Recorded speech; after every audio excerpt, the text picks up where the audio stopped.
Assalamualaikum warahmatullahi wabarakatuh. Alhamdulillah, nahmaduhu wa nasta'inuhu wa nastaghfiruh wa na'udzu billahi min syururi anfusina wa min sayyiati a'malina. Man yahdihillahu fala mudhillalah wa may yudlil fala hadiyalah. Asyhadu an la ilaha illallah wa asyhadu anna Muhammadan abduhu wa rasuluh. Qala Allah Ta'ala fil Qur'anil Karim, ya ayyuhalladzina amanu taqullaha haqqa tuqatih wa la tamutunna illa wa antum muslimun. Amma ba'd, fa inna khairal kalami kalamullah wa khairal hadi hadi Muhammadin sallallahu alaihi wa ala alihi wa sahbihi wa sallam, wa syarrul umuri muhdatsatuha, fa inna kulla muhdatsatin bid'ah wa kulla bid'atin dhalalah wa kulla dhalalatin finnar. Amma ba'd. Ikhwani wa akhwati fid din rahimana wa rahimakumullah.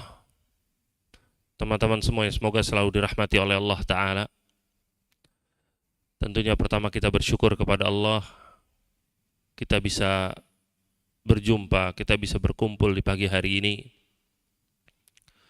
untuk kita bermajelis ilmu. Dan ini adalah sebuah aktivitas yang sangat-sangat bermanfaat. Khususnya ini terjadi atau ini kita adakan di hari libur, ketika sebagian orang di luar sana di saat hari libur ada yang sekarang masih tidur, ya enggak? Baru jam berapa kan? Setengah 10 kan? Nah, ada yang masih tidur, ada yang baru bangun, ada yang siap mau jalan-jalan, dan lain-lain. Subhanallah, Allah berikan taufik kepada kita semua, pagi-pagi udah mau datang ke masjid, udah mau kajian. Maka ini adalah tanda keinginan Allah untuk memberikan kebaikan bagi kita semua. Nabi SAW bersabda, man yuridillahu bihi khairan yufaqihu fid din. Barang siapa orang yang Allah inginkan kebaikan kepadanya, maka Allah akan buat dia mengerti terhadap ilmu agama. Yaitu apa maksudnya? Allah akan berikan kepada dia keinginan, Allah akan berikan kepada dia taufik untuk mau datang ke kajian, untuk mau belajar, untuk mau serius. Allah berikan. Kenapa? Allah menginginkan kebaikan buat dia. Begitu juga kita perhatikan teman-teman semua, adanya orang-orang di luar sana yang mungkin mereka itu lebih cerdas daripada kita. Mungkin mereka itu lebih kaya daripada kita, tapi nggak semua dari mereka Allah berikan hidayah untuk mau datang ke kajian. Nggak semua dari mereka Allah berikan hidayah untuk mau beribadah. Lihatlah pamannya Nabi SAW, Abu Thalib. Dari kecil Nabi SAW bersama beliau. Nabi SAW dijaga oleh beliau.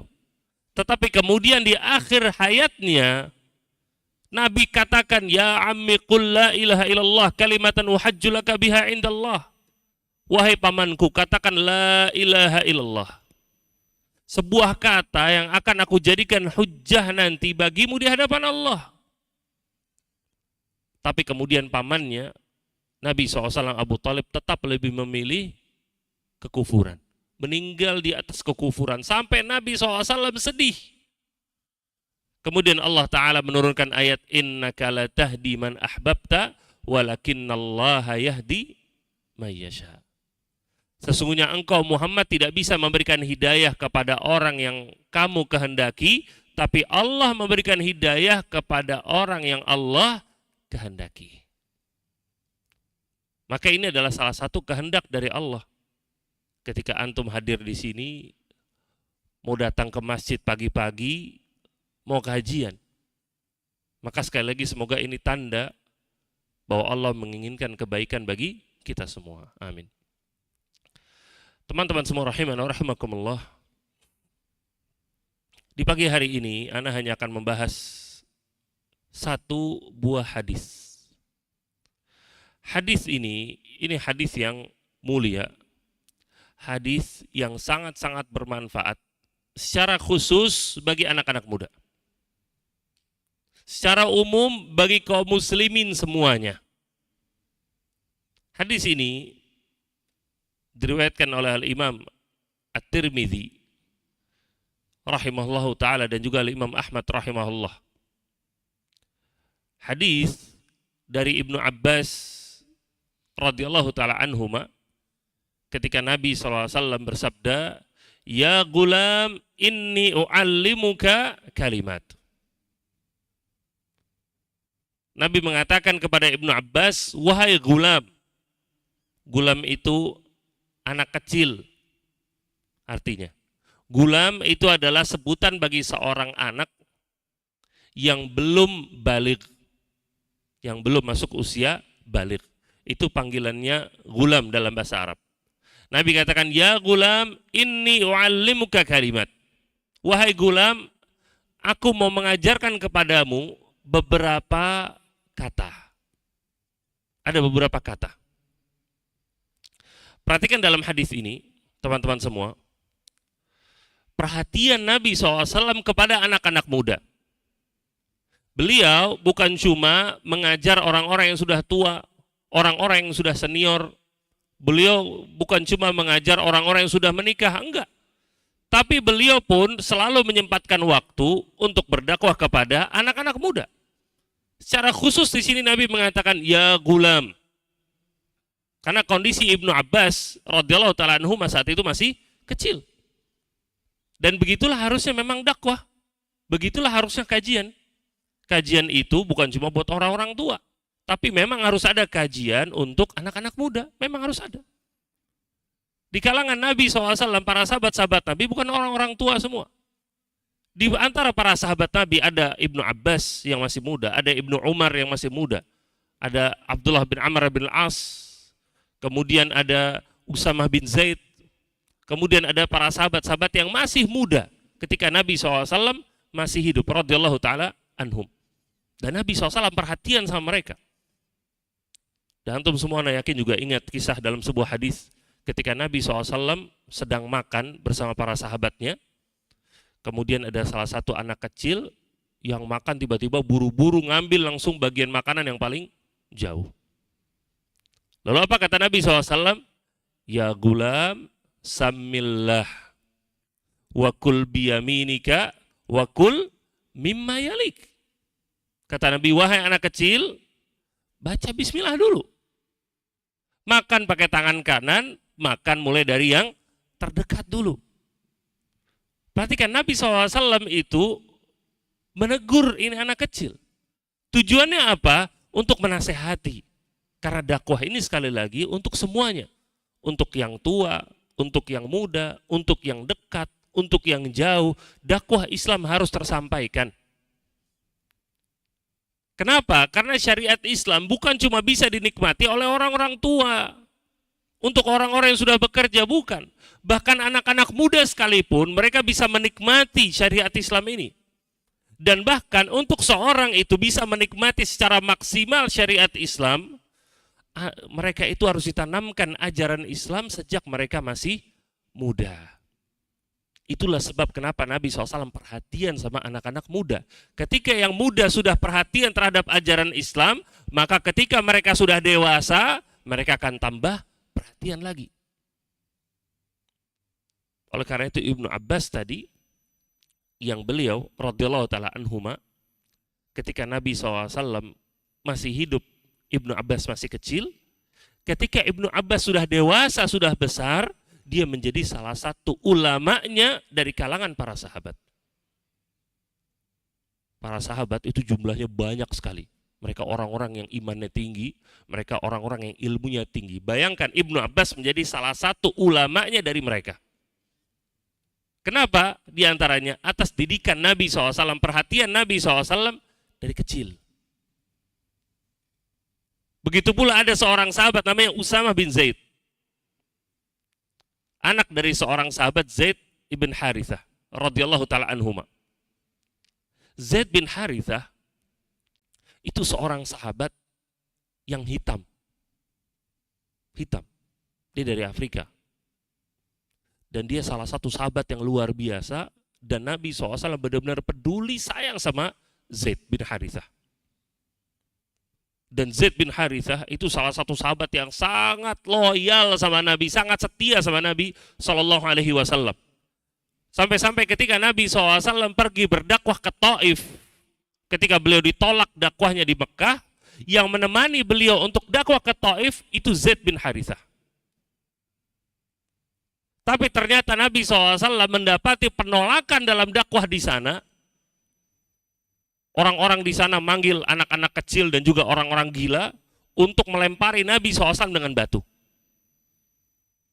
Zaid bin Harithah yang kemudian maju melindungi badan Nabi SAW menjadi perisai. Sampai Zaid bin Harithah berdarah-darah. Dan Nabi SAW masih kena kakinya pun berdarah-darah. Ini loyalitas dari seorang sahabat namanya Zaid bin Harithah radhiyallahu taala anhu. Tapi kemudian dalam salah satu peperangan Zaid bin Harithah meninggal. Meninggalkan anaknya namanya Usamah. Makanya Usamah ini sangat-sangat dicintai sama Nabi SAW sampai para sahabat itu menganggap Usamah bin Zaid salah satu dari Ahlul Bait. Salah satu dari keluarga yang memiliki hubungan nasab dengan Nabi SAW, padahal nggak ada. Tapi dianggap sama para sahabat seperti itu karena saking dekatnya Usamah bin Zaid dengan Nabi SAW. Sering sekali Usamah bin Zaid ini dibawa sama Nabi, padahal masih kecil. Dan kadang di majelis Usamah bin Zaid ini didudukkan di atas pangkuan Nabi SAW. Hitam anaknya ini. Benar-benar Nabi SAW sayang sama dia, sampai Usamah bin Zaid ini mendapatkan julukan apa? Hibbu Rasulillahi SAW. Kecintaannya Rasul Sallallahu Alaihi Wasallam. Usamah bin Zaid ini dari kecil diurus sama Nabi SAW. Benar-benar dibina sama Nabi. Sampai kemudian di usia 14 tahun. Bahkan 14 tahun. Usamah bin Zaid diperintahkan, ditunjuk sama Nabi untuk menjadi pemimpin dalam sebuah peperangan. Yang di barisannya banyak para sahabat-sahabat senior.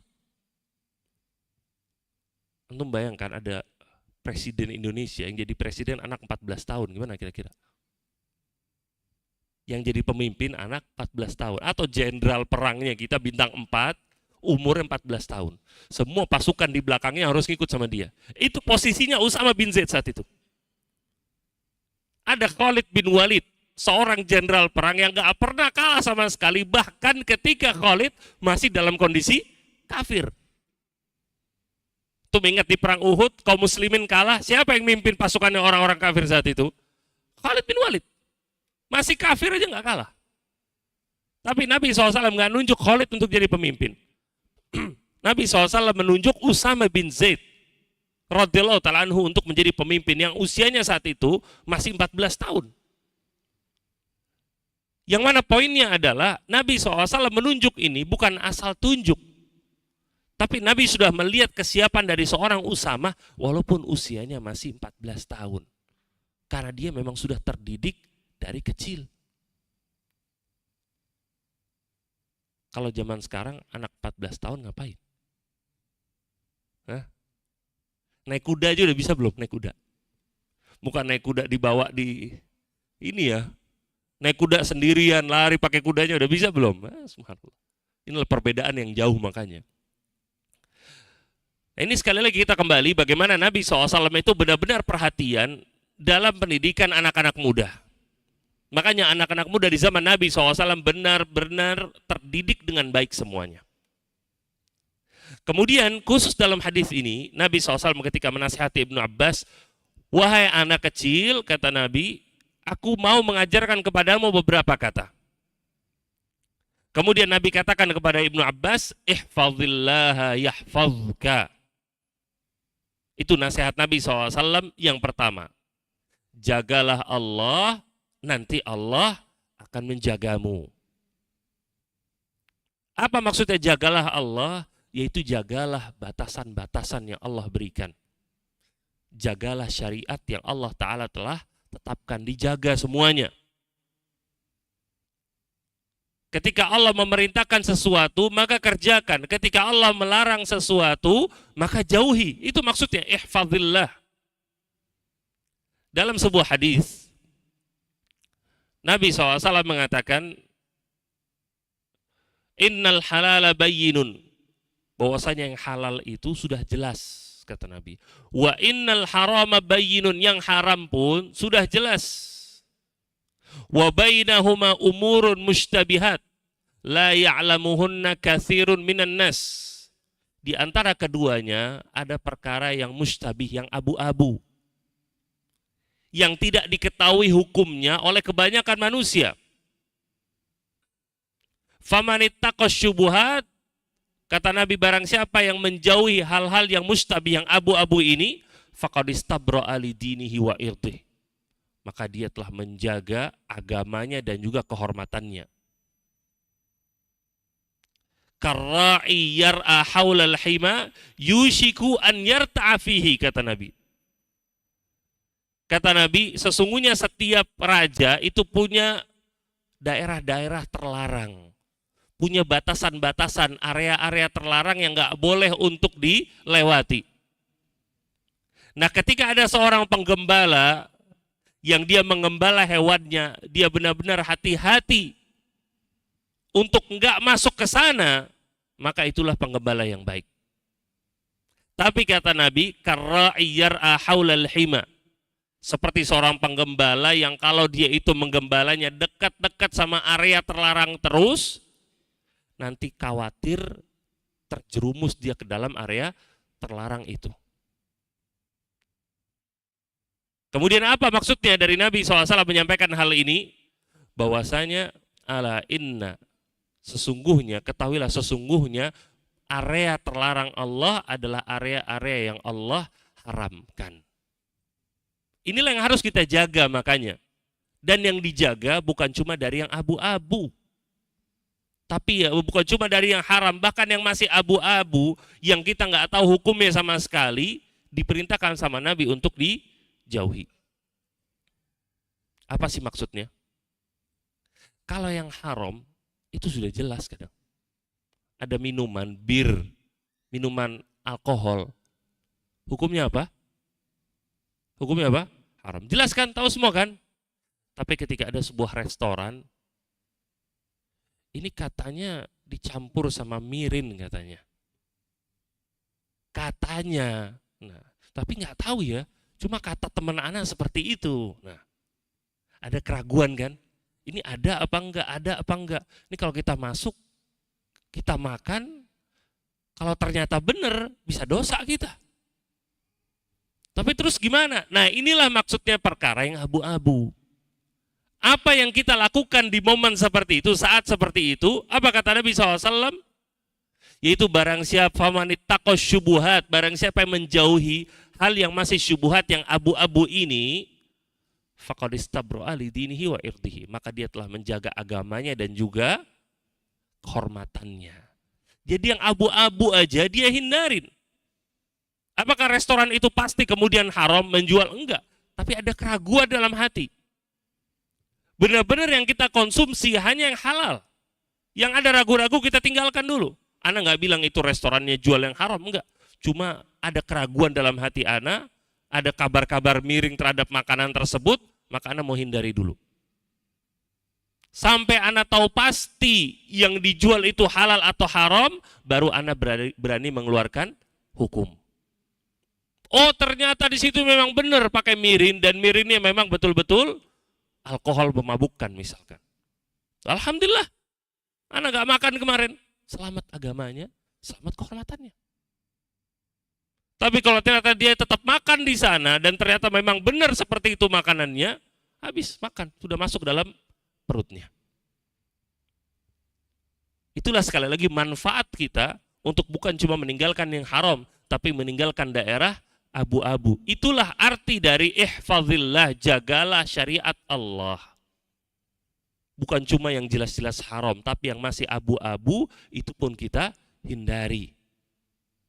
Ketika kita mendapati uang, kita nggak tahu ini uang ana yang jatuh dari kantong atau uang orang lain. Itu kan ragu-ragu namanya. Apa yang harus ana lakuin?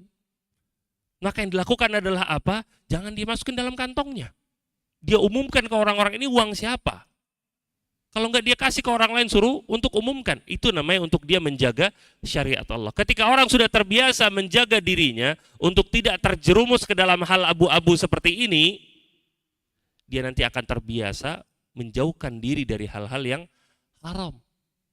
Yang ragu-ragu aja dia tinggalin, apalagi yang jelas-jelas haram. Nah, itulah artinya nanti. Ihfazillah. Kemudian para ulama menyebutkan di antara arti dari ihfazillah, jagalah Allah, adalah menjaga syariat-syariat Allah dalam masalah perintah Allah. Ketika Allah mewajibkan untuk sholat, maka jagalah sholat. Allah wajibkan sholat yang 5 waktu di setiap waktu-waktunya, maka jaga semuanya dengan baik. Dan menjaga sholat, teman-teman semua rahimana wa rahimakumullah, itu keuntungannya buat kita sendiri. Keuntungannya buat kita sendiri. Allah nggak pernah ngambil sesuatu apapun dari ibadah kita, enggak. Allah nggak merasa mendapatkan manfaat lebih ketika kita beribadah. Allah pun nggak merasa rugi ketika kita nggak sholat, enggak. Yang untung kita. Apa kata Allah? Inna salata tanha anil fahsya'i wal munkar. Sesungguhnya sholat itu bisa melindungi dari hal-hal fahsya yang keji dan juga kemungkaran. Manfaatnya buat siapa? Buat kita. Dan begitu pula dari manfaat-manfaat duniawi, disiplinnya kita dengan waktu-waktu sholat, itu mengajarkan kita untuk selalu disiplin dengan waktu kita. Manusia yang bisa sukses di atas muka bumi ini, itu manusia yang bisa memanage waktunya dengan baik. Dia tahu kapan waktu tidur, dia tahu kapan waktu istirahat, dia tahu kapan waktu belajar, dia tahu kapan waktu main, dia tahu kapan waktu untuk ibadah. Orang yang gagal sebabnya apa? Karena nggak bisa memanage waktunya dengan baik. Tidur kebablasan, main kebablasan, kerja kebablasan. Sampai akhirnya ada hak-hak yang lain yang nggak bisa dia penuhi. Karena waktu terbatas 24 jam. Ibadah dia nggak punya waktu. Alasannya apa? Saya belajar. Ya, antum belajar kasih waktunya. Ibadah harus ada waktunya. Oh, anak tidur. Antum tidur berapa lama, akhi? Antum malam tidur jam berapa? Oh, jam 8 anak sudah tidur. Bangun jam berapa? Jam 7 baru bangun. Tidur apa pingsan? Nah, ini nggak bisa alasan tidur. Itulah artinya orang yang sukses, orang yang bisa memanage waktunya dengan baik. Dan sholat membantu seseorang untuk bisa mengatur waktunya. Disiplin dengan waktu. Ini waktu subuh, ini waktu zuhur, ini waktu asar, ini waktu maghrib, ini waktu isya. Itu membantu dia. Dan adanya sholat itu mengajarkan, memberikan cambuk kepada manusia untuk mengetahui apa yang menjadi prioritas dalam kehidupan dia. Dia diperintahkan terus setiap hari untuk mengingat akhiratnya, untuk mengingat Allah Ta'ala minimal 5 kali. Disuruh ingat terus. Bayangkan gimana jadinya kalau Islam ini diperintahkan ibadah cuma 1 minggu 1 kali atau 2 kali. Sisanya nggak ada sama sekali. 5 hari dunia semua, 2 hari buat akhirat. Atau 6 hari dunia semua, 1 hari untuk akhirat. Itu pun cuma beberapa jam.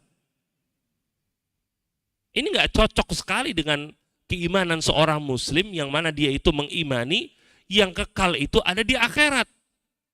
Harusnya kalau dia tahu yang kekal itu di akhirat, berarti kebanyakan aktivitas dia di dunia itu pasti berhubungan dengan akhirat harusnya. Itu nyambung.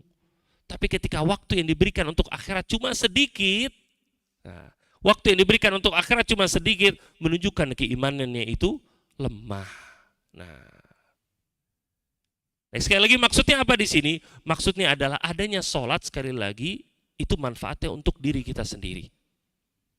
Menjauhi perbuatan keji dan mungkar dan mengajarkan kita untuk apa tadi? Disiplin dengan waktu yang diberikan kepada kita. Kemudian keuntungan dari kita menjaga syariat Allah.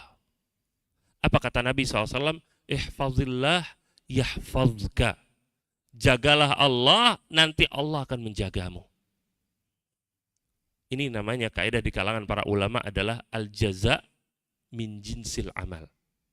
Balasan yang kita dapatkan adalah disebabkan karena amalan yang sering kita perbuat. Karena amalan yang kita perbuat, balasannya nanti bakal sesuai. Ketika kita menjaga Allah, maka Allah akan menjaga kita. Dalam hadis yang lain contohnya, irhamu man fil ardi yarhamkum man fis sama. Sayangi yang ada di bumi, maka akan menyayangi kalian zat yang ada di langit. Ini namanya al-jaza min jinsil amal. Ketika seorang menjaga syariat Allah, maka Allah pun akan menjaga dirinya. Dan penjagaan Allah terhadap hambanya, kata para ulama, itu ada dua jenisnya. Yang pertama adalah penjagaan terhadap maslahat seorang hamba di dunia. Dan yang kedua adalah penjagaan terhadap maslahat seorang hamba nanti di akhirat. Di dunia ini Allah akan jaga dia untuk selalu beramal soleh. Allah akan jaga dia dalam pekerjaannya. Allah bakal jaga dia dalam belajarnya. Allah bakal jaga dia dalam pergaulannya. Di dalam Al-Quran, Allah Ta'ala mengatakan di surat Ar-Ra'd, lahu mu'aqibatun min baini yadayhi wa min khalfihi yahfazunahu min amrillah. Bahwasanya bagi manusia itu ada malaikat-malaikat yang menjaga dia dari hadapannya dia dan juga dari belakangnya. Dan semuanya itu atas perintah dari Allah. Maka Allah perintahkan para malaikatnya untuk menjaga hambanya dari depannya dan juga dari belakangnya. Ini hasil dari apa? Ihfazillah yahfazka. Jagalah Allah, maka Allah akan menjagamu. Ini penjagaan di dunia. Dan Allah menjaga seorang hamba dari berbagai macam kemudorotan, dari berbagai macam kejelekan, dari punya teman-teman yang buruk, dari punya lingkungan-lingkungan yang merusak. Allah bakal jaga. Syaratnya apa? Ihfazillah, jaga syariat Allah. Makanya antum melihat orang-orang yang rajin sholatnya, yang menjaga sholatnya, berbakti sama orang tuanya, dia pun pasti bakal punya lingkungan yang semisal dengan dia. Nggak mungkin dia ini bakal nyaman ketika masuk ke sebuah lingkungan orang-orang yang lalai dalam sholatnya. Orang-orang yang kurang ajar sama orang tuanya. Nggak bakal nyaman dia di situ. Siapa yang memberikan ketidaknyamanan ke dalam diri orang ini untuk bergabung di lingkungan yang jelek ini? Allah yang kasih. Supaya dia memiliki teman-teman yang baik. Ini Allah pisahkan. Ini yang buruk di sini, yang baik di sini Allah pisahkan. Kenapa? Ini anak baik-baik. Allah bakal jaga. Dan itu teman-teman semua salah satu rizki yang Allah Ta'ala berikan. Ketika Allah memberikan teman-teman yang baik, itu rizki. Rizki bukan cuma dalam bentuk uang. Ketika kita punya lingkungan yang baik, itu rizki dari Allah. Dan itu terkadang hasil dari apa? Hasil dari kebaikan yang kita perbuat. Hasil dari amal soleh yang kita perbuat. Perhatikan Nabi SAW. Nabi orang yang akhlaknya luar biasa. Sampai dipuji oleh para sahabat. Kana ajwadan nas wa ajwada ma yakunu fi Ramadan. Bahwasanya Nabi SAW itu orang yang paling dermawan. Dan tambah dermawan lagi ketika masuk bulan Ramadan. Kemudian Allah pertemukan dengan sahabat yang dermawan juga. Siapa? Abu Bakar dan Utsman radhiyallahu taala anhuma. Nabi SAW orang yang rajin dalam beribadahnya. Panjang dalam sholat sunnahnya. Dipertemukan juga dengan para sahabat yang memiliki sifat seperti itu. Yang ibadahnya rajin. Yang ibadahnya rajin. Sholatnya rajin. Utsman bin Affan radhiyallahu taala anhu. Beliau itu terkenal beberapa kali menghatamkan Al-Quran dalam satu malam. Dalam satu malam menghatamkan Al-Quran.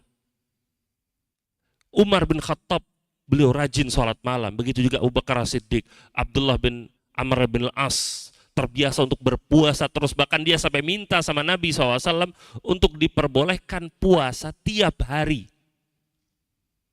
Nggak dikasih sama Nabi SAW. paling maksimal kata Nabi, puasa itu puasa Daud. Sehari puasa, sehari enggak. Sehari puasa, sehari enggak. Abdullah bin Amr bin As ini pula yang minta sama Nabi SAW untuk diperbolehkan menghatamkan Al-Quran tiap hari. Menghatamkan Al-Quran loh, bukan baca Al-Fatihah, bukan Al-Baqarah. Menghatamkan Al-Quran, dia minta sama Nabi. Nggak dikasih sama Nabi. Maksimal kata Nabi SAW 3 hari kata Nabi. 3 hari sekali hatam, itu maksimal, nggak boleh. Yang intinya perhatikan bagaimana akhlak Nabi yang luar biasa. Allah berikan balasan dengan memiliki teman-teman yang akhlaknya pun luar biasa baik. Sifat Nabi SAW yang ibadahnya itu rajin, diberikan rizki sama Allah dengan para sahabat yang ibadahnya pun rajin. Cocok semuanya. Ini cocok semuanya. Ini bentuk apa? Penjagaan Allah. Ketika Nabi SAW setia dengan para sahabatnya, Allah pun berikan ganjaran dengan apa? Teman-teman yang setia terhadap beliau Sallallahu Alaihi Wasallam.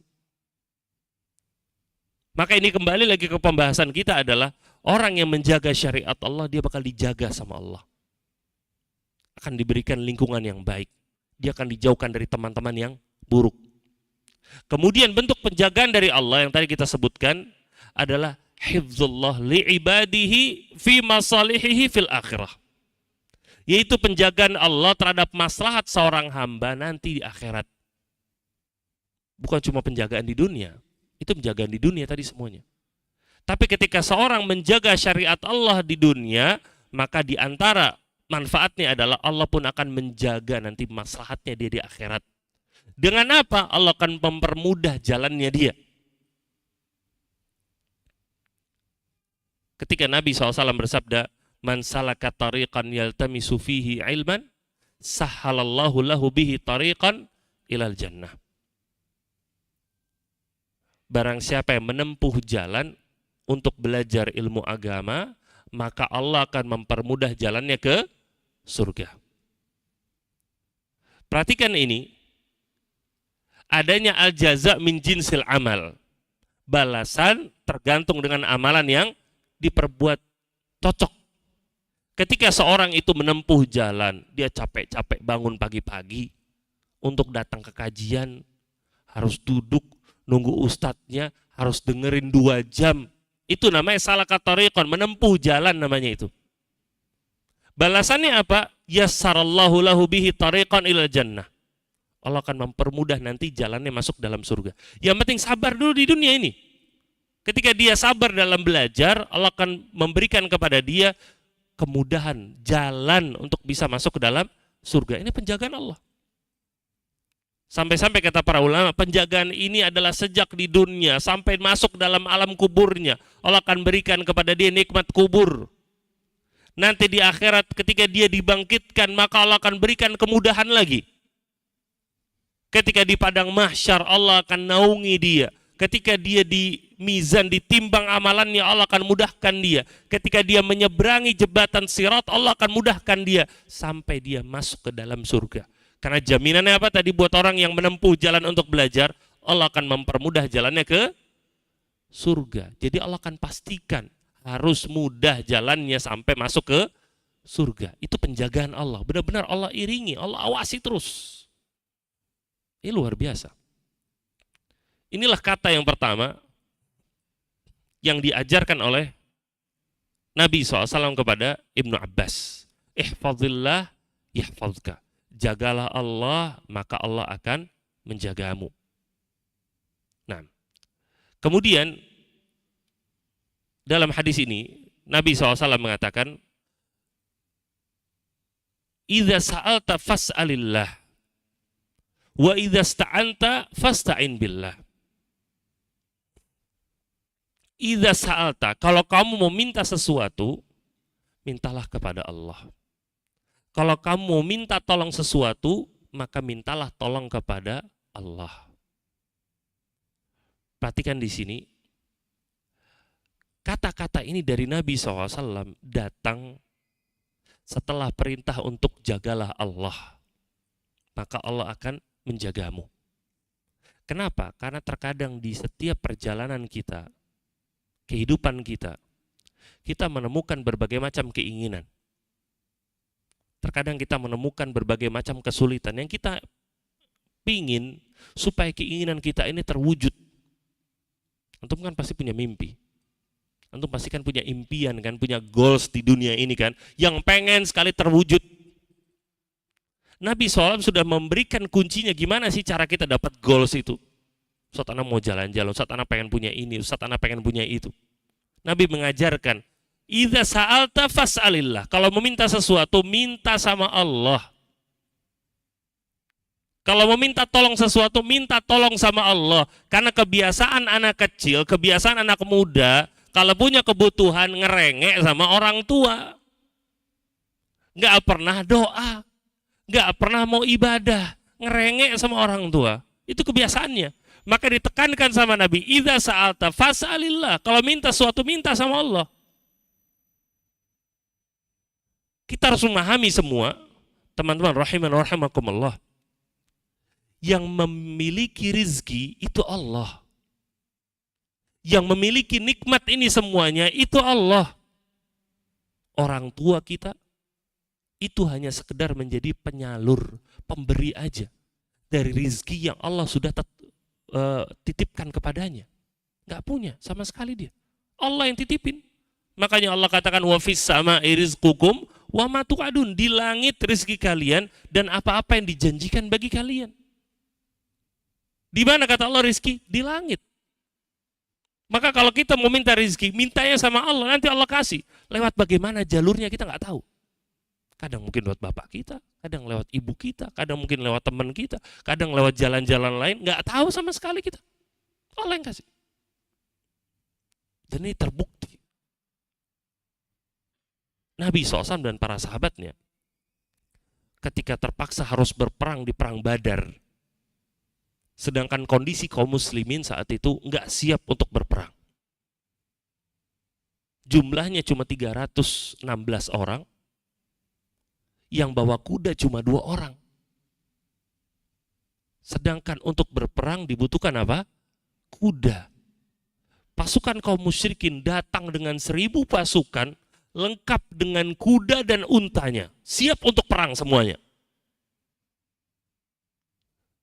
Di posisi tersebut, Ali bin Abi Thalib radhiyallahu ta'ala anhu, ketika besok itu hari peperangan, kata Ali, di malam harinya semua orang tidur, kecuali Nabi SAW. Sholat terus menghadap sebuah pohon, kata Nabi. Kata Ali bin Abi Thalib, menghadap ke kiblat. Nabi sholat terus sampai subuh, sholat terus. Minta sama Allah. Ketika terjadi peperangan sudah terjadi, Nabi SAW sholat, doa, sholat, doa, sholat, doa. Sampai ketika berdoa itu, selendangnya beliau itu jatuh. Diangkat sama Abu Bakar, dipakein lagi. Doa lagi, jatuh lagi selendangnya. Diambil lagi sama Abu Bakar, dipakein lagi. Jatuh lagi, dipakein lagi. Sampai Abu Bakar itu kesian sama Nabi. Nabi doa terus. Karena takut ini kalah ini pasukannya. Kemudian ternyata apa hasilnya? Allah Ta'ala mengirimkan 3.000 malaikat.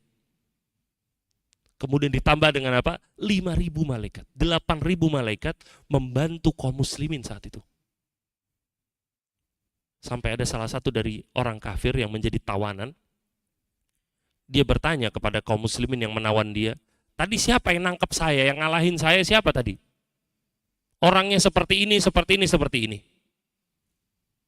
Kata para sahabat, nggak ada tuh di kalangan kita yang sifatnya, karakteristiknya itu seperti yang kamu ceritakan, nggak ada. Nabi SAW katakan, bahwa yang tadi yang mengalahkan kamu itu Jibril, kata Nabi. Nggak tahu, para sahabat nggak tahu. Yang intinya di sini, apakah Nabi SAW tahu Allah bakal mengirim 8.000 malaikat? Nabi tahu apa enggak? Nggak tahu Nabi. Yang Nabi tahu kalau beliau itu berdoa, pasti bakal dijabah, pasti bakal ditolong sama Allah. Nggak tahu gimana caranya. Nggak tahu. Pasti bakal ditolong, udah gimana pun caranya.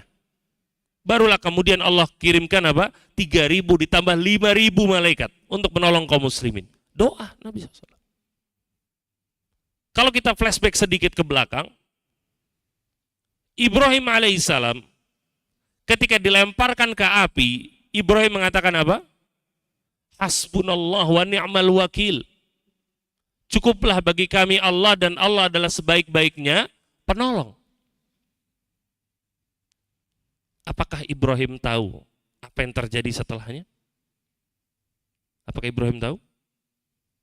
Allah katakan apa? Ya narkuni bardan wa salaman ala Ibrahim. Wahai api, jadilah api yang dingin dan juga menyelamatkan Ibrahim. Apakah Ibrahim tahu ketika dilemparin itu api jadi dingin nanti? Tahu nggak Ibrahim? Ibrahim nggak tahu. Yang Ibrahim tahu Allah sebaik-baiknya penolong. Itu yang Ibrahim tahu. Gimana pertolongan Allah nanti? Nggak tahu. Yang tahu pasti nanti ditolong. Musa alaihissalam ketika dikejar oleh Fir'aun, apakah Musa tahu itu nanti Laut Merah bakal kebelah nanti? Musa nggak tahu. Yang Musa tahu Allah pasti tolong nanti. Gimana pun caranya. Inilah inti dari idza sa'alta fas'alillah wa idza sta'anta fasta'in billah. Wah, minum zam-zam nih.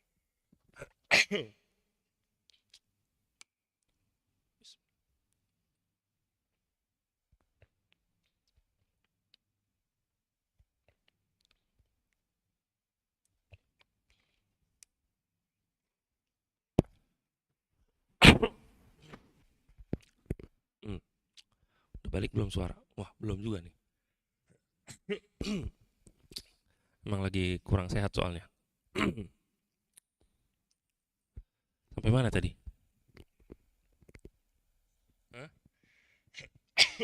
Nah, Musa alaihissalam tidak tahu sama sekali bahwasanya lautnya itu bakal terbelah.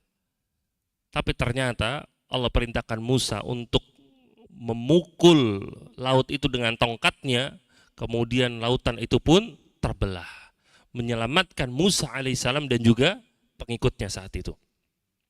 Inilah intinya sekali lagi dari apa? Idza sa'alta fas'alillah wa idza sta'anta fasta'in billah.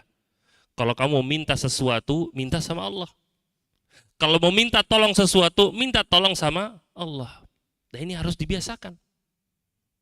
Kita semua punya tujuan dalam hidup kita. Dalam belajar, pengen sekali belajarnya itu berhasil. Sukses. Bermanfaat. Itulah intinya. Orang yang belajar nilainya bagus banyak, ya akhi. Tapi apakah ilmunya kemudian bermanfaat? Belum tentu. Belum tentu. Itulah yang selalu kita kejar. Supaya mendapatkan ilmu yang bermanfaat. Makanya Nabi SAW mengajarkan kita doa apa? Allahumma inni as'aluka ilman nafi'an. Ya Allah, aku memohon kepadamu ilmu yang bermanfaat. Nah, ini minta sama Allah supaya ilmu kita menjadi ilmu yang bermanfaat. Kemudian yang berikutnya, pesan Nabi SAW kepada Ibnu Abbas. Wa'lam annal ummata law ijtama'at ala an yanfa'uka bi syai'in lam yanfa'uka illa bi syai'in qad katabahu Allahu lak. Ketahuilah, kata Nabi SAW, kalau umat ini semuanya berkumpul untuk memberikan sebuah manfaat kepadamu, mereka tidak akan bisa memberikan sebuah manfaat kecuali yang Allah sudah tetapkan bagimu. Wa'lam walau ijtama'u ala an yadurruka bi syai'in lam yadurruka illa bi syai'in qad katabahu Allahu 'alaik. Kalau umat itu berkumpul untuk mereka menyakiti kamu, maka mereka nggak bakal bisa menyakiti dirimu kecuali dengan yang Allah sudah tetapkan bagimu. Dan ini teman-teman semua adalah poin yang penting. Perhatikan, kata-kata ini disampaikan oleh Nabi SAW setelah beliau menyampaikan apa tadi? Kalau minta sesuatu, minta sama Allah. Minta tolong sesuatu, minta tolong sama Allah. Tapi ternyata Allah jelaskan setelahnya, yang akan kita dapatkan adalah hanya yang Allah sudah tuliskan bagi kita. Kadang kita minta sesuatu sama Allah. Allah kadang nggak berikan. Kenapa? Karena Allah sudah tetapkan dalam Lauhul Mahfuz terkadang sesuatu yang lebih baik daripada itu. Banyaknya orang-orang yang berusaha, kemudian dia tidak mendapatkan apa yang dia inginkan, kemudian dia malah kufur dengan ketentuan Allah, marah dengan takdirnya Allah Ta'ala gitu loh. Ada orang yang olahraga terus, jaga pola hidupnya yang sehat, ternyata sakit juga. Ada nggak seperti itu? Ada, sakit juga ternyata. Apa yang kita sampaikan kepada dia? Qaddarallahu ma syaa. Ini takdir dari Allah, berjalan atas kehendaknya Allah. Kamu kalau memang sudah waktunya sakit, mau rajin olahraga, mau malas olahraga, waktunya sakit ya sakit. Sampai subhanallah 1 bulan yang lalu, ada teman kami, dokter, rajin olahraga, rajin nge-gym, badannya bagus, subhanallah. Pola makan luar biasa, dokter nih orang. Qaddarallah wa ma syaa fa'al, serangan jantung. Serangan jantung atau stroke atau apa gitu. Usia masih muda, masih 36, 37 tahun. Meninggal dunia. Rahimallahu ta'ala, 1 bulan atau 2 bulan yang lalu. Meninggal.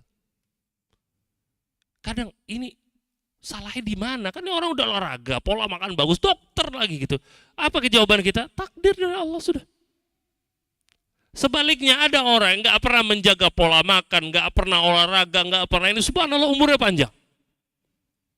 Subhanallah umurnya panjang. Ini apa kita katakan? Takdir dari Allah. Itulah tugas manusia. Tugas manusia untuk dia berusaha dengan maksimal. Adapun hasilnya serahkan kepada Allah. Imani kepada Allah. Ya sudah, ntar Allah yang tentukan bagaimanapun hasilnya. Belajar yang rajin itu tugas kita. Hasil bagaimana serahkan kepada Allah. Adanya orang yang belajar rajin, ternyata waktu ujian gara-gara grogi, apa? Lupa, blank langsung. Bingung, udah gimana? Gara-gara apa? Terlalu khawatir. Bingung, akhirnya blank pas ujian. Padahal belajarnya udah luar biasa banyaknya. Ada orang sudah belajar sampai detail-detailnya dipelajarin sama dia. Ujian nggak bisa juga. Ada orang yang belajar malas-malasan cuma asal ngelihat 1 halaman, 2 halaman, 3 halaman. Belajar bagus nilainya. Ada. Ya ini takdir dari Allah. Nah perhatikan pesan ini diberikan oleh Nabi SAW kepada, sekali lagi, seorang anak kecil loh ini. Hadis ini kepada anak kecil, bukan orang dewasa, bukan. Ini anak kecil. Ibnu Abbas. Dan Nabi sampaikan, kalau orang-orang itu berkumpul untuk menyakiti dirimu, mereka tidak akan bisa menyakiti dirimu kecuali yang sudah Allah tetapkan bagimu. Dan ini pesan yang penting buat anak-anak dan juga anak-anak muda. Karena terkadang ada kekhawatiran terhadap orang lain, entah ada yang nyakitin kita, entah ada yang ngambil uang kita, apalagi ketika kita safar, bagaimana nanti masa depan kita. Bagus apa enggak nanti, cemerlang atau tidak nanti, berhasil atau tidak, sukses atau tidak nanti di masa yang akan datang. Nanti dapat jodoh seperti apa nantinya, bagus apa jelek, itu kekhawatiran dan kekhawatiran. Kita yakini semuanya akan berjalan dengan takdir Allah. Orang-orang mau menyakiti kita, kalau Allah tidak tetapkan itu buat kita, nggak bakal terjadi. Maka jangan pernah takut. Maka Nabi SAW di sini mengajarkan Ibnu Abbas untuk memiliki apa? Mental yang kuat sebagai anak kecil. Maka anak-anak sering dibilang itu, ini masih kecil, makanya dia penakut. Nah, anak kecil itu, anak muda, nggak boleh menjadi orang yang penakut, harus menjadi orang yang pemberani. Ketika dia punya tugas, ketika dia punya misi, maka dia jalankan. Sir fi riayatillah, jalan dengan pertolongan Allah Ta'ala. Jangan pernah khawatir sama sekali. Karena sekali lagi semua berjalan dengan apa? Dengan takdir Allah. Kemudian Nabi SAW menutup hadis ini dengan rufi'atil aqlam wa jaffatis suhuf. Rufi'atil aqlam wa jaffatis suhuf. Bahwasanya pena-pena takdir itu sudah diangkat dan tinta itu sudah mengering. Dalam sebuah hadis Nabi SAW menyebutkan, inna awwala ma khalaqallahu al-qalam. Sesungguhnya yang pertama kali Allah ciptakan itu apa? Pena. Faqal uktub. Kemudian Allah katakan kepada pena tersebut, uktub, tulis. Kemudian pena itu berkata, wa madza aktub, apa yang aku tulis? Kemudian Allah katakan, uktub maqadira kulli syai'in hatta taqumas sa'ah. Tulis takdir dari segala sesuatu sampai nanti terjadinya hari kiamat. Maka dari sini menjelaskan takdir manusia itu semuanya sudah dituliskan. Sudah dituliskan. Sampai dalam sebuah hadis Nabi SAW menyebutkan ketika seorang janin itu ditiupkan ruh, kemudian apa dituliskan baginya? Yaitu bikatbi rizqihi wa ajalihi wa syaqiyyin aw sa'id. Dituliskan rizkinya, dituliskan umurnya, dituliskan ajalnya, dituliskan nanti dia ini bakal bahagia atau bakal sengsara. Semua sudah dituliskan semuanya. Ya, ini mengajarkan kepada kita apapun yang terjadi dalam kehidupan kita itu sudah berjalan dengan takdir Allah. Jangan pernah murka dengan takdir Allah. Setiap takdir Allah itu memiliki hikmah yang besar di belakangnya. Terkadang hikmahnya kita tahu, terkadang enggak. Terkadang hikmahnya kita tahu, terkadang enggak. Terkadang hikmahnya kita tahu sekarang, terkadang hikmahnya kita tahu nanti. Apa sih hikmah? Hikmah itu tujuan dari sebuah keputusan. Tujuan dari sebuah keputusan. Maksudnya apa? Allah nggak bakal membuat sebuah keputusan tanpa arti, nggak mungkin. Pasti ada tujuan besar. Ketika ada sebuah musibah, apa tujuannya? Supaya ada orang-orang yang beristighfar di sana. Adanya orang-orang yang bertaubat kepada Allah. Terkadang Allah tetapkan seorang untuk masuk ke sekolah yang ini, bukan sekolah yang sana. Itu takdir dari Allah. Apa tujuannya? Terkadang kita bisa tahu, terkadang enggak. Padahal Ustadz, yang anak pengen tuh sekolah yang sana Ustadz, bukan yang sini Ustadz. Di sana itu favorit Ustadz, di sana lebih bagus. Dekat sama, atau teman-teman anak banyak masuk ke sana, tapi Allah takdir masuknya ke sekolah yang ini Ustadz. Itu takdir dari Allah. Terkadang Allah inginkan suatu yang lain. Mungkin kalau dia masuk ke sekolah favorit itu, mungkin dia bakal tercemari, dia bakal mungkin lingkungannya jelek, dia menjadi orang yang lebih buruk, mungkin wallahu alam. Mungkin di tempat ini dia bakal menjadi orang yang bisa lebih baik lagi, kita nggak tahu. Terkadang Allah tetapkan bagi seorang mendapatkan jodohnya yang ini, bukan jodohnya yang itu. Padahal yang dia inginkan yang ini terus. Dapat yang ini, Ustaz, enggak dapat. Anak pengennya yang ini sudah, Ustaz. Ini Allah takdirin sudah yang ini. Gimana? Terima, alhamdulillah. Qanaah dengan apa yang sudah Allah tetapkan bagi kita. Yakini pasti dalam setiap keputusan Allah ada apa tadi? Ada hikmahnya, ada tujuannya. Dan terkadang ada yang takdir Allah adalah sebagai pengingat bagi kita. Adanya orang-orang yang dia itu lalai dalam menjalankan ketaatan kepada Allah. Bahkan zolim sana sini. Bahkan durhaka sama orang tua. Tapi ketika dia mendapatkan sebuah musibah, itu menjadi teguran bagi dirinya dan dia sadar. Ketika kena musibah baru sadar, ya Allah dosa-dosa anak banyak. Ya Allah ini gara-gara anak durhaka sama orang tua anak. Ya Allah anak gagal nih pas ujian gara-gara anak ngebentak ibu anak kemarin. Ini hasilnya. Itu takdir Allah. Tujuannya untuk apa terkadang? Untuk menegur kita. Dan ini banyak sekali terjadi. Disinilah butuhnya apa sekali lagi? Keimanan. Dalam sebuah hadis Jibril, dalam hadis Jibril, ketika Nabi SAW ditanya tentang iman, kemudian beliau menjawab pertanyaannya dengan apa? Dengan rukun iman yang 6. Antu'mina billahi wa malaikatihi wa kutubihi wa rusulihi wal yaumil akhir wa tu'mina bil qadari khairihi wa syarrih. Kau beriman kepada Allah, kepada malaikat, kepada kitab, kepada rasulnya, kepada hari akhir, dan engkau beriman kepada takdir Allah yang baik dan yang buruk. Di sini para ulama menjelaskan kata-kata yang baik dan yang buruk ini semuanya ada dalam kacamata manusia. Manusia ketika melihat takdir ada yang baik, ada yang buruk. Kalau antum dapat fulus, seneng nggak? Baik apa enggak? Orang dapat bawa 1 juta, ngasih antum duit 1 juta, seneng antum? Seneng kan? Takdir baik ini Ustaz. Ketika ada yang sakit, apakah ada yang bilang, oh ini takdir baik saya sakit Ustaz? Ada? Nggak ada. Pasti bilang apa? Takdir buruk ini buruk. khairihi wa syarrihi. Keduanya harus kita imani.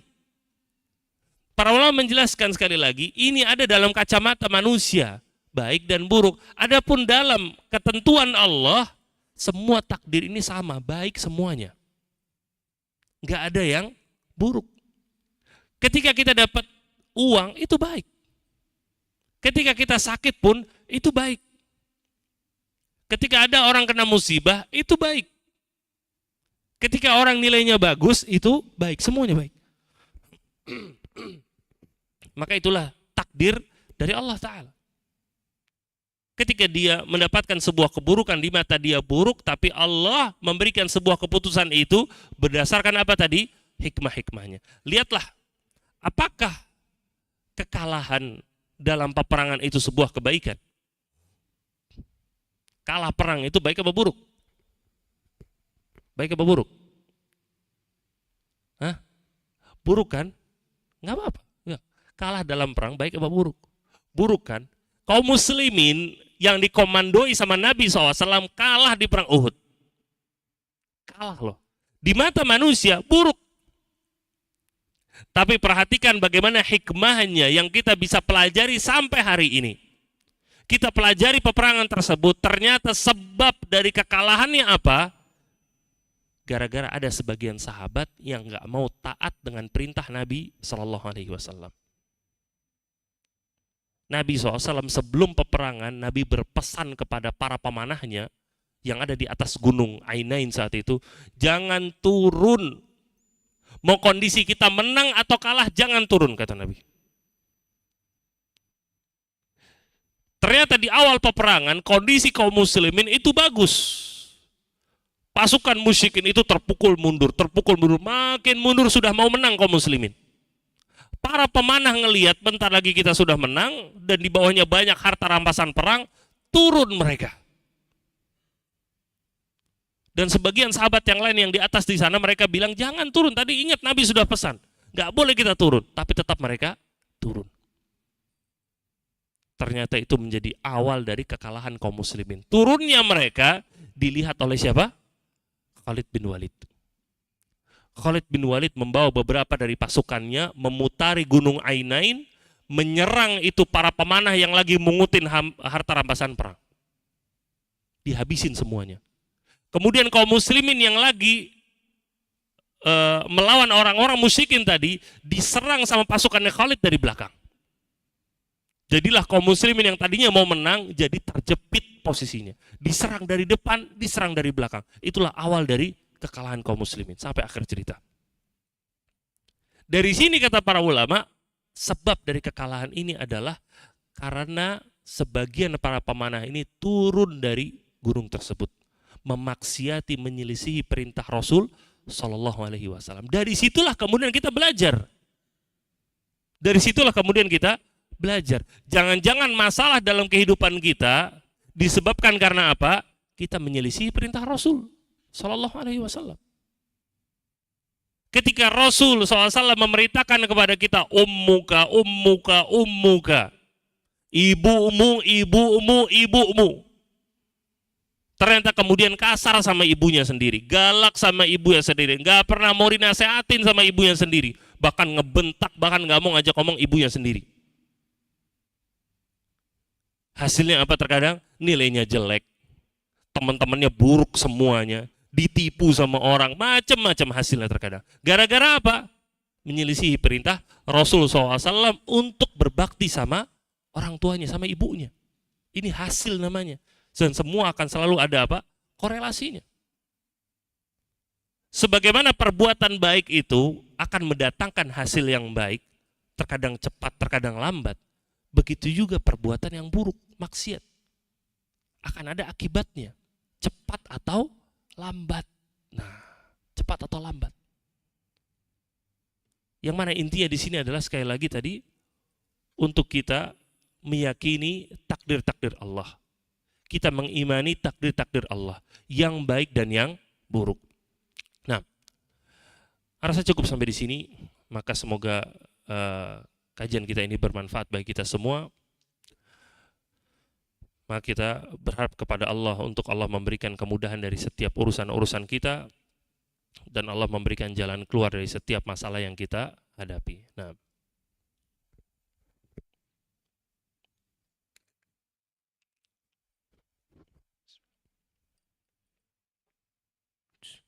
Taib.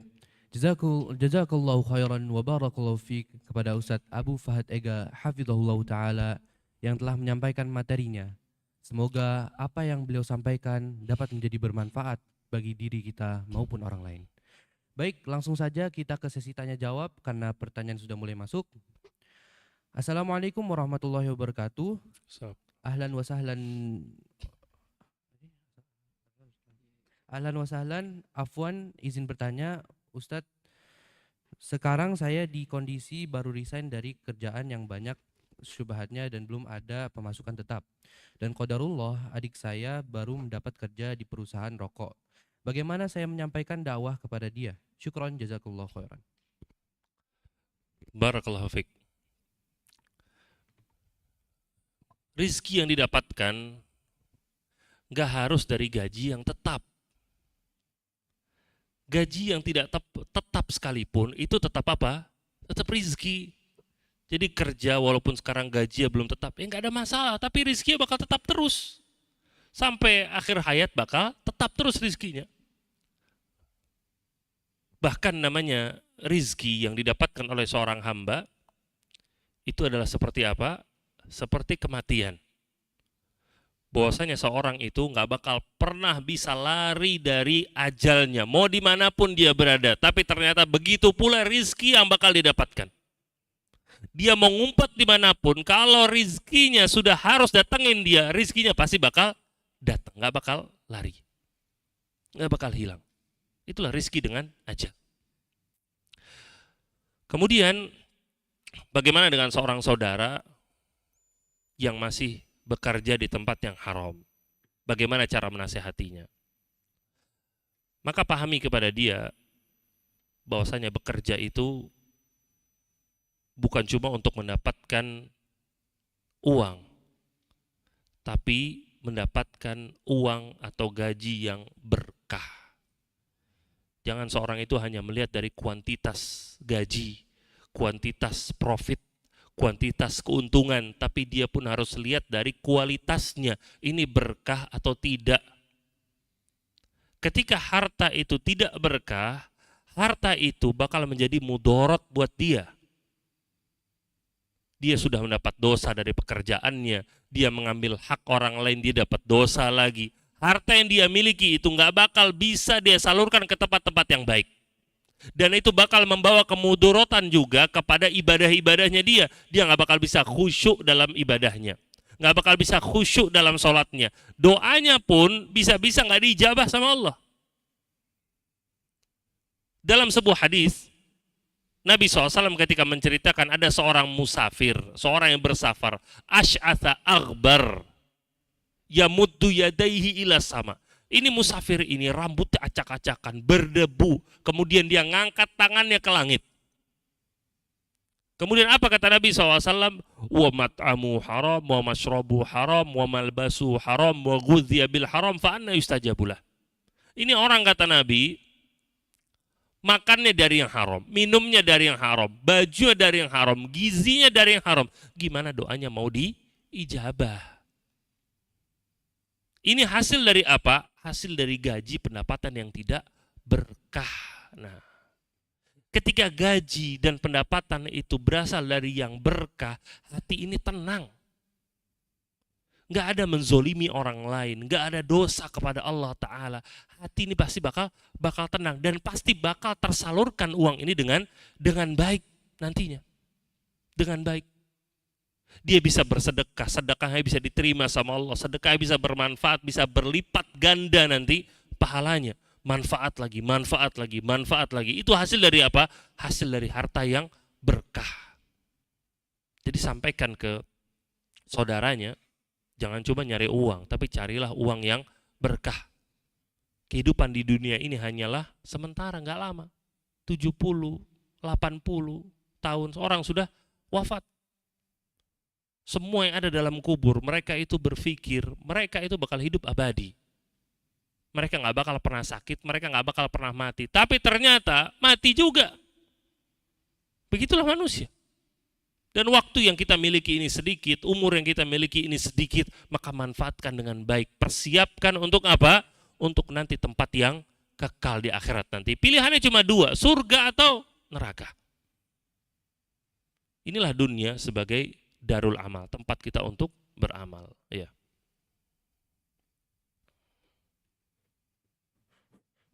Masya Allah, jazakallahu khair Ustaz. Waalaikumsalam. Selanjutnya, Assalamualaikum warahmatullahi wabarakatuh. Barakallahu fikum Ustaz. Pertanyaannya, bagaimana jika kami hidup di lingkungan yang kurang baik dan terikat di dalamnya ikhtilat, musik dan lainnya, sedangkan kami menjadi pemimpin di dalamnya? Jazakallahu khair. Apa? Ulangi. Bagaimana jika kami hidup di lingkungan yang kurang baik dan terikat di dalamnya ikhtilat? Terikat di dalamnya. Ya, terikat di dalamnya ikhtilat, musik dan lainnya, sedangkan kami menjadi pemimpinnya di dalamnya. Nah, iya. Kewajiban seorang muslim untuk dia menghindarkan dirinya dari kemaksiatan kepada Allah. Karena maksiat itu akan memberikan efek buruk kepada diri. Tidak ada seorang yang bisa menjamin keimanannya itu akan selalu tinggi. Ibadahnya akan selalu rajin. Maka apa yang dia lakukan? Dia jaga ini keimanannya dengan baik. Tapi ketika dia tinggal atau kerja di lingkungan yang buruk, sedikit demi sedikit dia bakal terwarnai, bakal tercampuri di situ. Dari yang tadinya keimanannya tinggi, turun sedikit demi sedikit. Paling minimal dia menganggap normal sebuah maksiat. Dia akan menormalisasi sebuah kemaksiatan. Dia nggak nganggap ikhtilat itu lagi sebuah dosa. Dia nggak nganggap lagi namanya musik itu sebuah dosa. Dia nggak anggap lagi. Kenapa? Udah tiap hari dengar Ustaz. Dia nggak pernah lagi istighfar ketika melihat perempuan terbuka hijabnya. Dia nggak pernah lagi istighfar. Kenapa? Dia sudah anggap itu sebagai hal yang normal, sudah biasa. Nah. Padahal Ibnu Mas'ud radhiyallahu ta'ala anhu, beliau menyebutkan, innal mu'min yara dzunubahu kajabalin. Seorang mukmin itu melihat dosanya seperti sebuah gunung yang ada di atas kepalanya yang akan menimpa dirinya. Khawatir dia.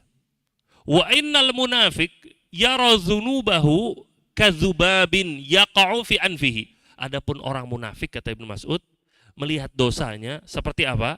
Seekor lalat yang nempel di hidungnya.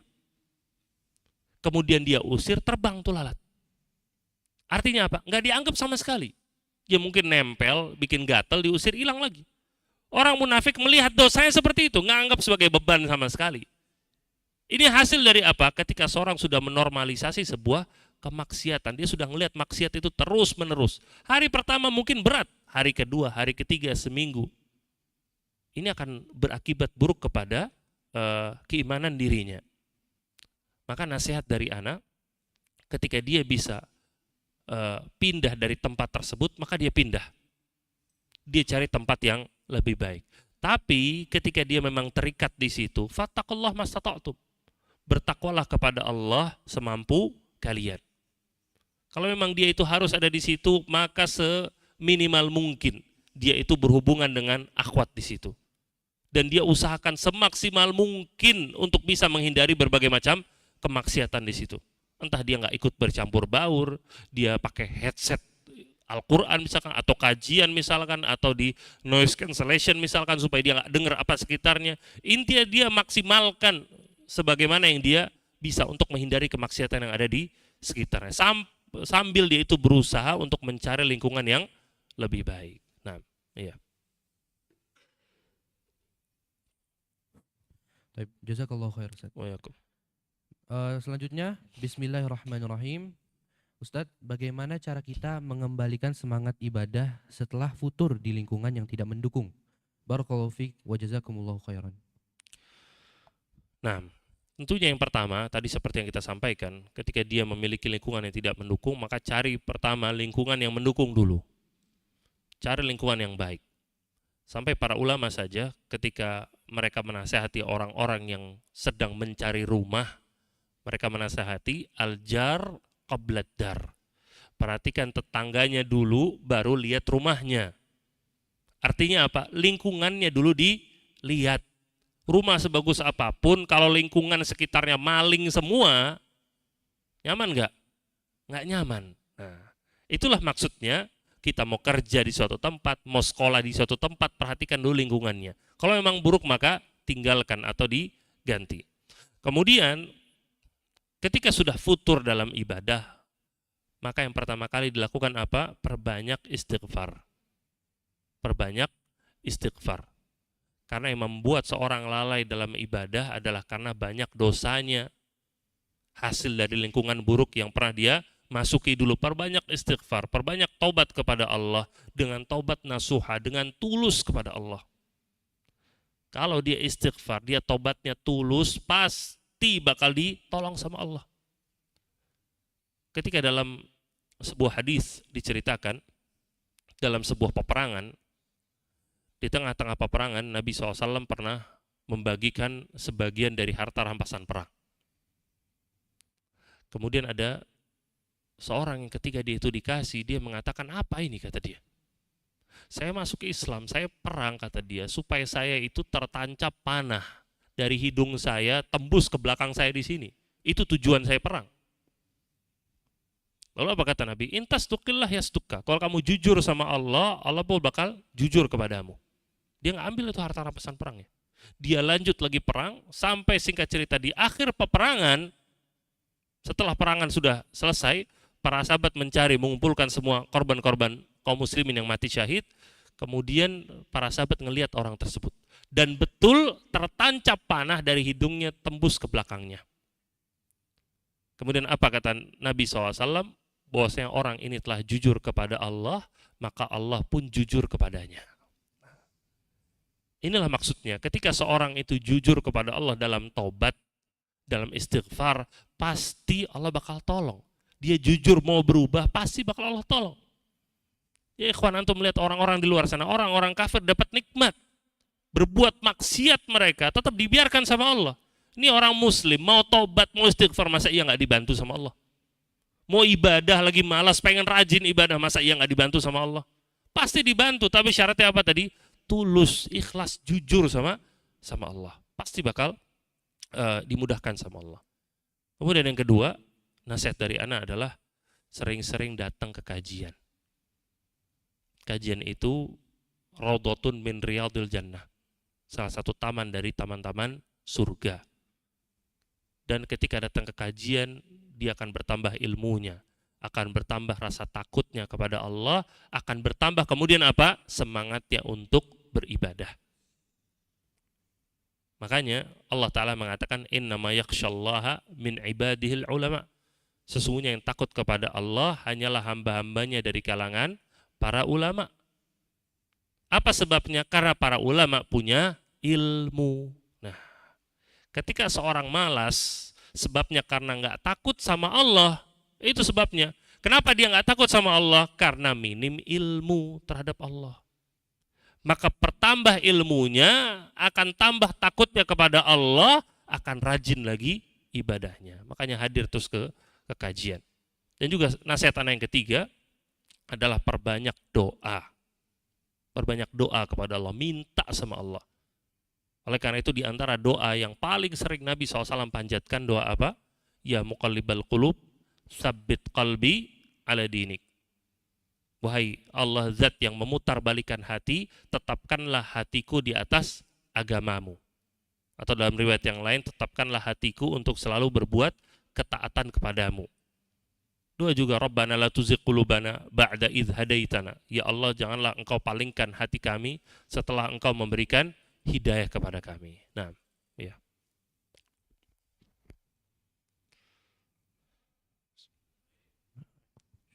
Bismillah. Taib, jazakallahu khairan Ustaz. Untuk pertanyaan terakhir, bismillah. Ustaz, sebelumnya izinkan saya bertanya, bagaimana cara saya terhindar dari lingkungan toksik? Saya perempuan, tetapi di lingkungan saya yang perempuan banyak merokok, memakai pot dan vape. Bahkan kadang saya diajak. Bagaimana ya Ustaz? Kadang saya merasa tergoda, tetapi sebisa saya tahan. Mohon nasihatnya Ustaz. Ya, yang pertama, namanya manusia itu akan dihisap masing-masing. Sampai dalam sebuah hadis Nabi SAW menyebutkan bahwasanya seorang hamba nanti satu persatu akan dihadapkan kepada Allah. Laisa bainahu wa bainahu turjuman. Tidak akan ada antara dirinya dan Allah penterjemah. Nggak ada sama sekali. Maksudnya apa? Cuma dia berdua sama Allah. Masing-masing akan dimintai pertanggungjawaban. Apa maksudnya Anda menyampaikan hal ini? Kita ini akan dimintai pertanggungjawaban atas apa yang kita lakukan masing-masing. Jadi jangan sampai kita mau melakukan sesuatu karena dipaksa sama orang. Itu nggak bakal bisa menjadi alasan kita nanti. Padahal kita mampu untuk nolak, nggak mau nolak tetap kita lakukan. Kita mampu untuk nolak, kita bilang tidak, bilang saya nggak mau sama sekali, ngomong. Karena kita nanti yang bakal memikul. Apakah bisa nanti di akhirat kemudian nggak, kemarin saya dipaksa sama fulan, saya nggak enak, dia aja yang dihukum? Nggak bisa. Ketika kita punya kemampuan untuk menolak, nggak mau nolak, kita bakal mempertanggungjawabkan masing-masing nantinya.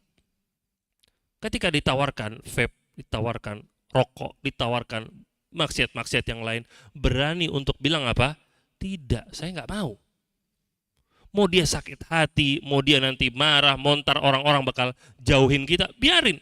Justru itu adalah tanda sayangnya Allah menjauhkan orang-orang buruk dari kita. Kadang orang tidak menyadari masalah ini gitu loh. Adanya orang, anak muda yang pacaran, kemudian putus sama pacarnya, kemudian sedih, nangis. Ya akhi, jangan nangis.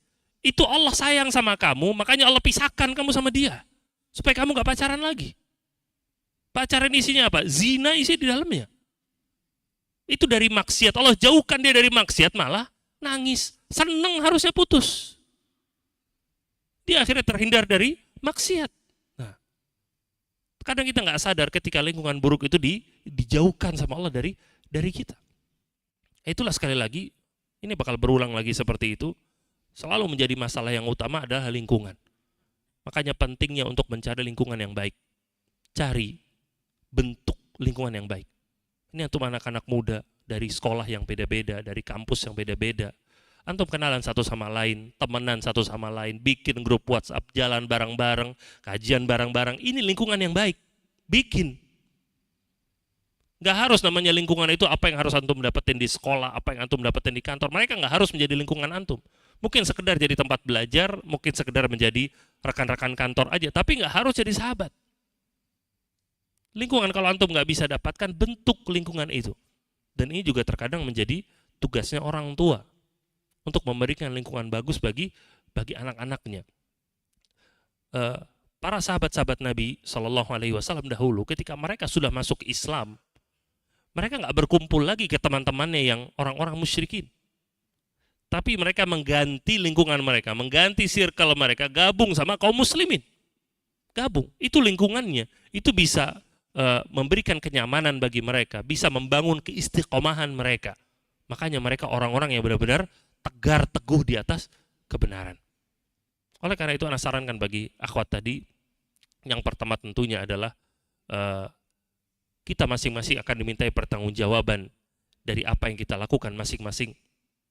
Maka berani untuk mengatakan tidak dalam sebuah maksiat. Apalagi yang ditawarin sebuah narkoba, terkadang ganja misalkan ditawarin sama dia. Banyak orang-orang tercebur ke situ gara-gara apa? Nggak berani bilang tidak. Gara-gara nggak enak sama temennya. Maka biasakan untuk bilang tidak, nggak mau ya nggak mau. Orang akan dimintai pertanggungjawaban masing-masing. Apa kali ditolong sama temannya nantinya. Kemudian yang kedua tadi, seperti yang Anda sampaikan sekali lagi, cari lingkungan yang baik, bentuk lingkungan yang baik itu, kenalan kalian satu sama lain. Ini sudah ada kajian, alhamdulillah, khusus buat anak-anak muda, kenalan satu sama lain. Tanya sekolahnya di mana, jalan bareng, main bareng, nggak ada yang ngelarang sama sekali. Nanti kajian bareng. Namanya kita bersahabat satu sama lain, nggak cuma di kajian. Antum mau main juga boleh, halal main dalam Islam. Makan itu halal dalam Islam, silahkan. Nanti tapi antum waktunya kajian ya kajian, waktunya main yang main. Tapi intinya antum bentuk lingkungan yang baik. Nah, aktafi bihadza, semoga bermanfaat bagi kita semua. Cukup ya? Cukup? Ada kuis? Baik, tafadhol. Jazakallahu khair wa barakallahu fiik kepada Ustadz Abu Fahad Ega hafizahullah taala yang telah menjawab pertanyaan berikut. Baik, sebelum kita lanjut, Ana ingin mengingatkan untuk para jamaah untuk tidak usah memvideokan kajian ini karena insya Allah ada video live streamingnya di YouTube kami yaitu kajian Humairah. Karena khususnya para akhwat tidak sungkan dirinya di video atau di foto secara diam-diam. Baik, langsung saja kita ke sesi selanjutnya yakni kuis yang akan ditanyakan langsung oleh Ustadz. Dan kuota kuisnya untuk 5 orang ikhwan dan 5 orang akhwat dan akan ditanya insya Allah secara berseling. Tafadhol Ustaz. 10. Pertanyaan 10. Karena bikin kertas aja kalau gitu, bagi-bagi. Khair insyaallah. Pertanyaan pertama buat ikhwan. Siapa 3 orang sahabat muda yang ada di zaman Nabi SAW?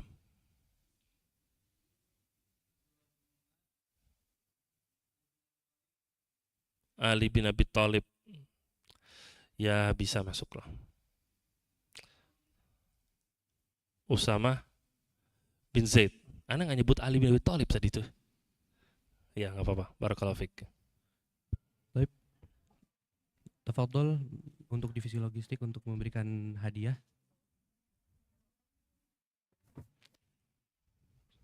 Oke, langsung saja kita masuk ke pertanyaan untuk akhwat. Tafadhol Ustaz.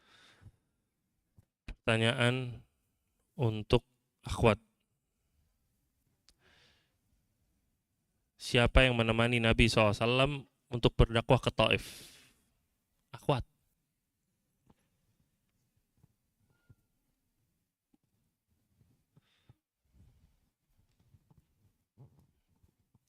Bismillah, Said bin Haritsah. Siapa?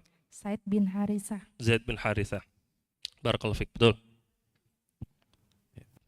Baik, selanjutnya untuk Pertanyaan nomor 3 3 untuk ikhwan insyaallah. untuk ikhwan. Apa julukannya Usama bin Zaid? Ya. Apa? Hibbu Rasulullah SAW. Kecintaannya Rasul SAW. Betul. Masya Allah. Sekarang kita lanjut ke pertanyaan untuk akhwat. Ini yang keempat ya? Ya, keempat. Keempat. Apa arti dari ihfazillah?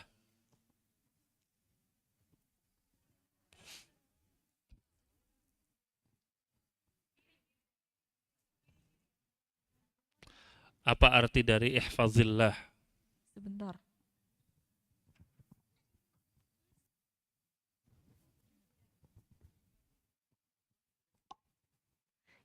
Bismillahirrahmanirrahim. Ihfazilah, jika engkau menjaga Allah, jagalah Allah. Apa artinya? Maksudnya apabila kita menjaga hak Allah, maka Allah akan menjaga kita. Apa? Jika kita menjaga hak Allah, maka Allah akan menjaga hak kita. Iya, menjaga Allah itu gimana maksudnya? Dengan cara menaati perintahnya dan syariat-syariat yang telah ditetapkan. Nah, barakallahu fiik. Masya Allah. Lanjut kita ke pertanyaan ke-5 untuk ikhwan. Tafadhol Ustaz. Untuk ikhwan. Apa lagi ya?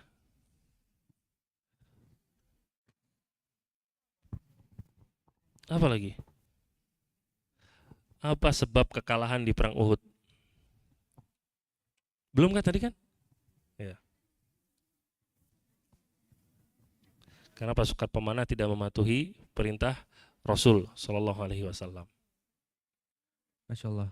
Lanjut ke pertanyaan ke-6 untuk akhwat. Tafadhol Ustaz. Buat akhwat.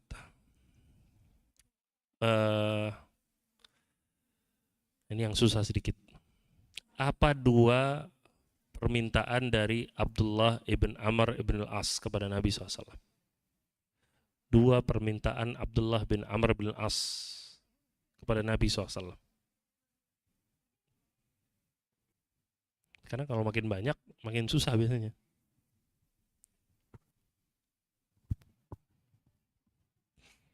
Bismillah, permintaan Abdullah bin Amr bin As kepada Nabi yang pertama bisa puasa setiap hari, yang kedua agar bisa menghatamkan Al-Quran 1 kali sehari. Nah, barakallahu fik, betul. Dikasih nggak tapi? Nggak dikasih sama Nabi. Puasa maksimal apa? Puasa Dawud. Sehari puasa, sehari enggak. Al-Quran maksimal 3 hari sekali. Nah, ya. Baik. Keberapa sekarang? Ya. Pertanyaan keberapa sekarang? Ke-7. Ke-7. Ya. Buat ikhwan. Ikhwan. Buat ikhwan. Nah, apa keuntungan dari mendirikan sholat? 2 keuntungan dari menjaga sholat.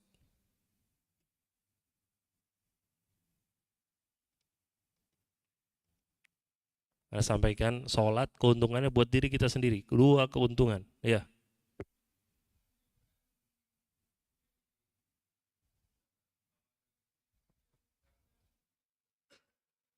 Untuk mendisiplinkan diri. Nah, barakallahu fik. Yang pertama, menjauhkan dari yang keji dan mungkar, dan yang kedua untuk mendisiplinkan diri. Nah, Toib, mungkin untuk pertanyaan terakhir ke-8 insyaallah. terakhir buat Untuk akhwat. Hadis yang tadi kita bacakan diriwayatkan sama siapa? Ustadz, Afwan boleh diulang pertanyaannya? Afwan, boleh diulang pertanyaannya? Oh, Diulang jawabannya ya? Oh. hadis yang tadi kita bacakan, hadis ihfazillah yahfazka, itu hadis diriwayatkan sama siapa?